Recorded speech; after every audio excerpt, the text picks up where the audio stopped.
दोस्तों, हमारी लड़ाई आतंकवाद और आतंकवादियों के खिलाफ थी।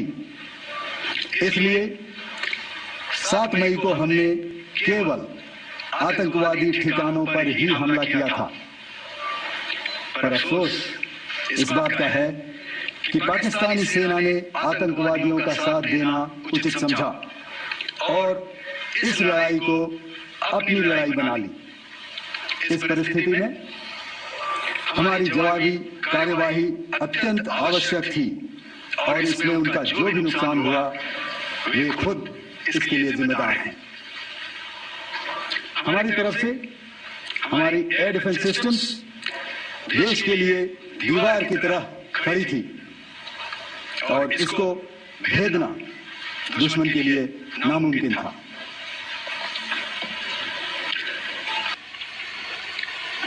I would now hand over to the DGMO to cover his portion. धन्यवाद एयर मार्शल भारती। मैं आज आप सब के साथ भारतीय सेना के एयर डिफेंस मेजर्स जो कि हमने इंडियन एयरफोर्स के साथ मिलजुल कर तालमेल में लिए उसके बारे में कुछ बातचीत करूंगा। इस विषय में मैंने कल भी कुछ टिप्पणी करी थी, लेकिन आज मैं इस युद्ध के अहम एस्पेक्ट के बारे में आपको थोड़ा और पर्सपेक्टिव देना चाहता हूं। हमें एयर डिफेंस ऑपरेशन सिंदूर के एयर डिफेंस की कार्रवाई को एक कॉन्टेक्स्ट में समझने की आवश्यकता है। मैंने आपको कल बताया था कि पिछले कुछ सालों में आतंक की गतिविधियों का कैरेक्टर जो है उसमें कुछ बदलाव आ रहा था। अब हमारी मिलिट्री के साथ साथ मासूम सिविलियंस जो कि अपना बचाव करने में विफल थे उन पर भी हमले हो रहे थे।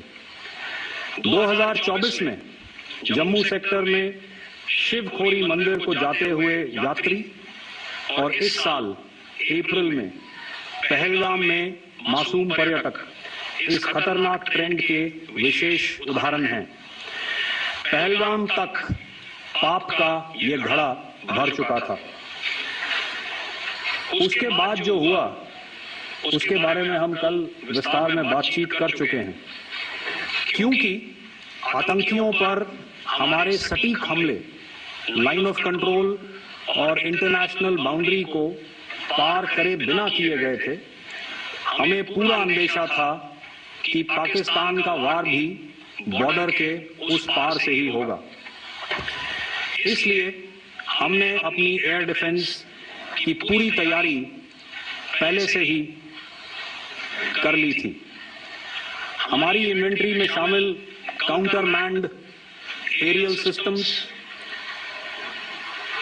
इलेक्ट्रॉनिक वॉरफेयर के साधन और एयर डिफेंस वेपन्स का इंडियन एयरफोर्स के इसी प्रकार के सिस्टम्स के साथ एक अनोखा मिश्रण किया गया।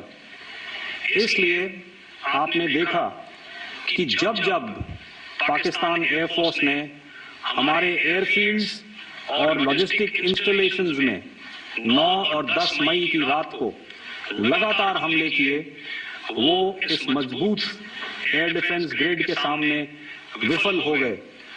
आपके सामने इस ग्रिड को एक तरीके से दर्शाया गया है।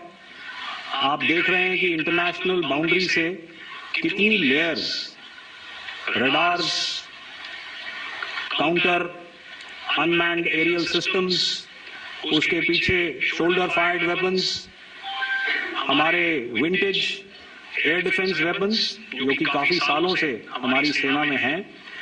एयर मार्शल भारती ने भी उसके बारे में बात करी। और लास्ट में हमारे modern air defence weapon systems. तो कोई मौका नहीं था कि पाकिस्तान एयरफोर्स ये मल्टी टियर डिफेंस को पार करके पीछे हमारी एयरफील्ड्स या लॉजिस्टिक इंस्टॉलेशंस को टारगेट कर पाए। ये जो डायग्राम आप अपने सामने देख रहे हैं, ये मुझे एक इंसिडेंट की याद दिला रहा है। और मैं आपको इस उदाहरण के जरिए से एक ये एस्पेक्ट हाईलाइट करना चाहता हूं। जब मैं स्कूल में था तो तकरीबन मेरे ख्याल से ये 70 का दशक था और उस समय इंग्लैंड और ऑस्ट्रेलिया के बीच में, आज शायद क्रिकेट की बात भी करनी चाहिए क्योंकि मैं देख रहा था कि विराट कोहली ने टेस्ट क्रिकेट से रिटायरमेंट ले ली। कई भारतीयों की तरह वो मेरे भी फेवरेट क्रिकेटर हैं।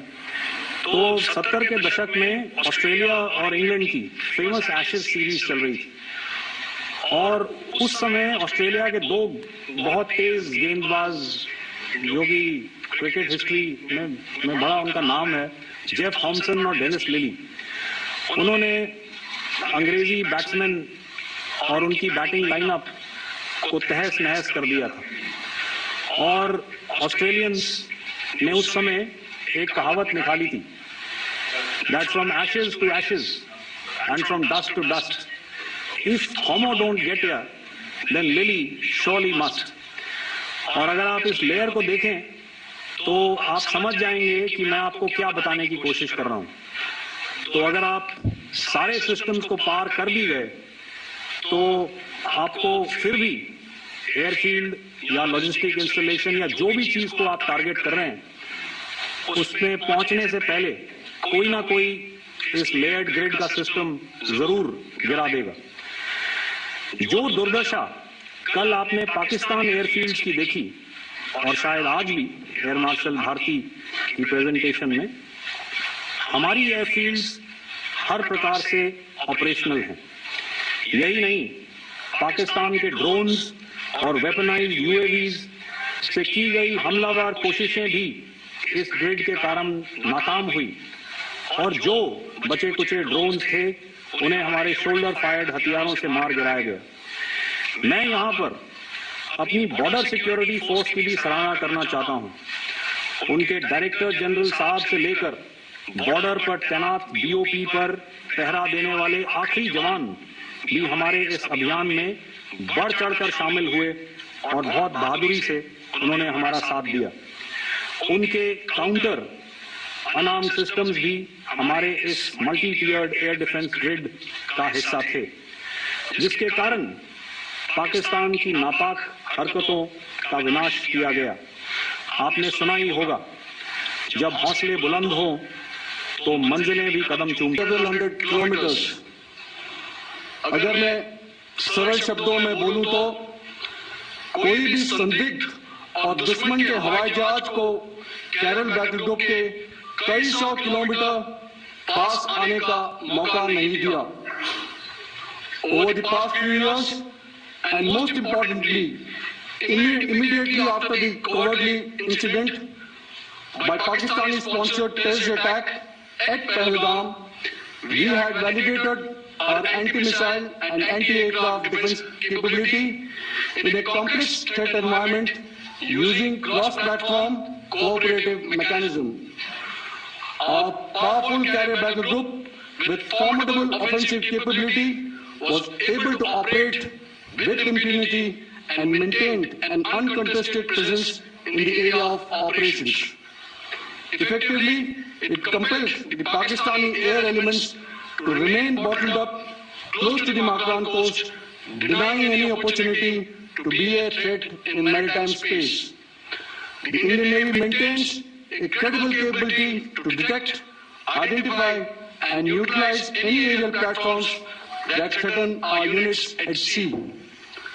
To sum up, the Indian Navy's dominance thus ensured that, should we choose to, we can strike at will. Thank you, Shamdu Varna, Jai Hind. May I now hand over to Director General Air Operations for further proceedings. Thank you, Pramod.